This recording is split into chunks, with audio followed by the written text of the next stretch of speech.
Good evening, Book War community. If you have been following along a little bit these last couple of days, you will know that tonight it is just me for a quick little, and it's kind of a Biblio talk, about the book that the community picked for me to read this January. So for this year, I am offering each month 3 different nonfiction books. I'm trying to get more nonfiction into my life. I have a huge shelf of nonfiction that I just haven't read, and thought it would be a fun way to get some books and some thoughts and reflections on those books to you guys, and reading the things that you would like to hear about. So for January, the book of the month was chosen, Life in the City of Dirty Water, which is a memoir by Clayton Thomas-Müller. Clayton is an Indigenous man from Canada, Manitoba. He lived in quite a few different places throughout Canada, which you find out in the midst of his memoir.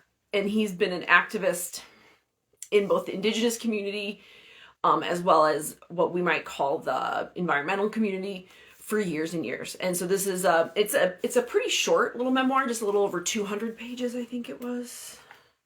Yeah, just over 200 pages. And so I just wanted to talk about it a little bit. One, memoirs are tough for me.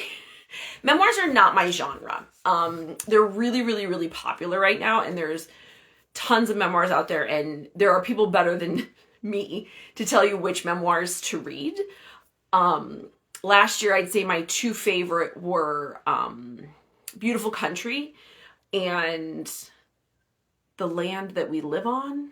I'm not sure that that's the right word, but that's the right title. But I'll make a comment below about those 2. Those are kind of my 2 favorite memoirs that I've ever read. This was good. It is certainly not. I would not call it my favorite memoir in the whole world, but I think what Clayton has to offer, the stories he has to tell, the life that he has lived, offers some really beautiful insight, and also some really important, I think what I want to say, particularly for the white community who might not have much information around the Indigenous world, and that history, we have this kind of vague understanding, maybe. I think he offers a really poignant commentary on that all of us can learn from and grow from, and have a deeper and more compassionate understanding for the way in which colonization particularly has really destroyed communities, and in particular in the explanation of that with Indigenous communities. So all of that to say, I think this book is super worth reading. It is one of the prettiest covers of all time too, by the way. Isn't this cover it's just so gorgeous. It's so pretty.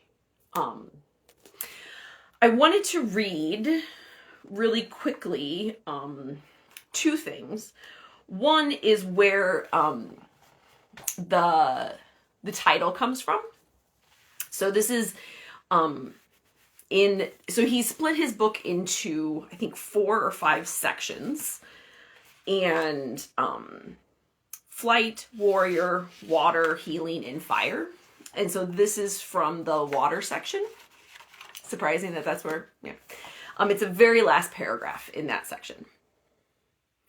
Nothing compares to the power you have when you are home. I don't know why it took me so long when I was suffering and so lonely. In my language, Winnipeg translates into muddy or murky water. It took me 40 years to realize that in the city of dirty water, I am the strongest. There is some really beautiful themes that he pulls out in each of these 5 sections. I don't adore his writing, but his story is so beautiful and vulnerable that you have to You don't have to, but I choose to just really hold that that vulnerability and that willingness to put story out there and honest. And he's really honest about some of his story and some really tough things that have happened to him that he has chosen to do. And he's really bearing his soul. And I think, even though for me the writing wasn't as engaging as other memoirs that I've read, it is worthy of respect, and worthy to be read. And I think that that sometimes is a hard thing for me with memoirs, is even if it's really hard to judge somebody's life story. We all have them. And this particular life story is absolutely worth your time and your energy.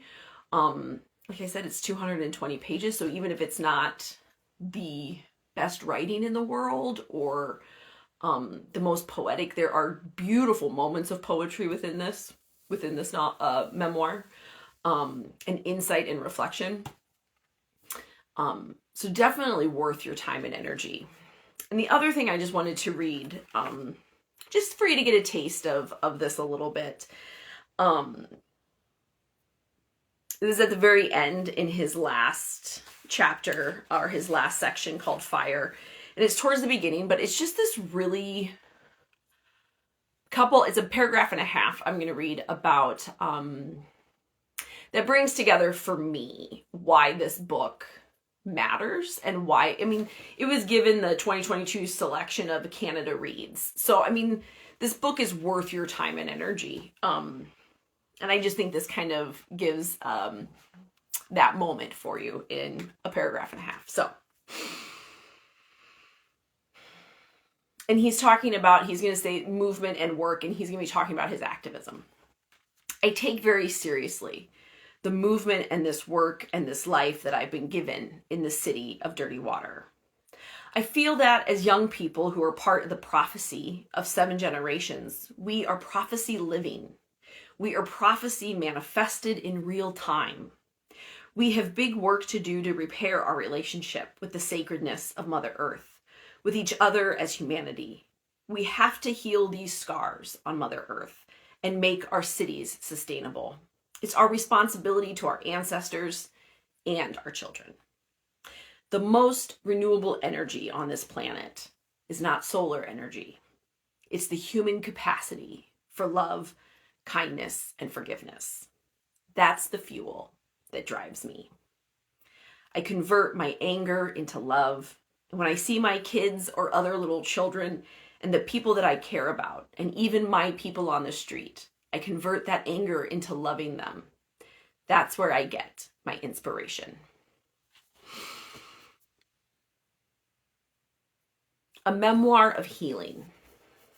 That's the subtitle on this. And it is very much a memoir of his healing and his choices and that journey that isn't, and he's really honest about this, his journey was not straight. It was not a straight arrow. It was not a straight road. It was cyclical and paradoxical and complicated and messy.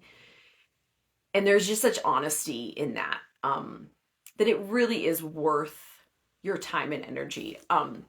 I'll write up a formal review probably later for the week, but if I was going to give it stars, which I will eventually, for me, it is a 3-star book, which for me means it matters and it was good and it's a solid story to read and to tell. And I think anybody who reads it would find beauty and truth and something to glean out of it. But yeah, there are things in it that weren't my particular favorite as a reader. And again, memoirs are just not my genre. So it's also like, maybe not, that makes it also complicated a little bit for me. But I like to read memoirs and I like to hear people's stories, particularly people who've lived a very different experience from my own. It's one way, just one, but it's one way for us all to continue to learn, continue to see and experience the world differently, even for a little bit, and to hear his reflections on a lot of different stuff, from his childhood through, he was in prison for a while, through his tumultuous love story, which is beautiful. And I will say he does have a happy ending. Spoiler, happy ending on that. But into the work that he's done across the globe around activism for Mother Earth and the sustainability of that. So, Life in the City of Dirty Water, a Memoir of Healing by Clayton Thomas-Müller. Definite recommendation. Would say if you are interested or inspired or think that this might have some, like, oh, that intrigues you slightly, definitely worth your time. And you will find truth and beauty and vulnerability and growth in the midst of this. So, happy reading to you. I believe Hattie and I will be back I think it's next week, the 29th at 7 for a Biblio talk, and we'll be talking about our, just what we're reading right now. So hopefully you'll be able to join us for that and let us know what you're reading right now. Hopefully this was helpful. Thank you for getting me to read this book finally. It was a delight and a joy. And yeah, you all have a wonderful Sunday night. Thank you so much.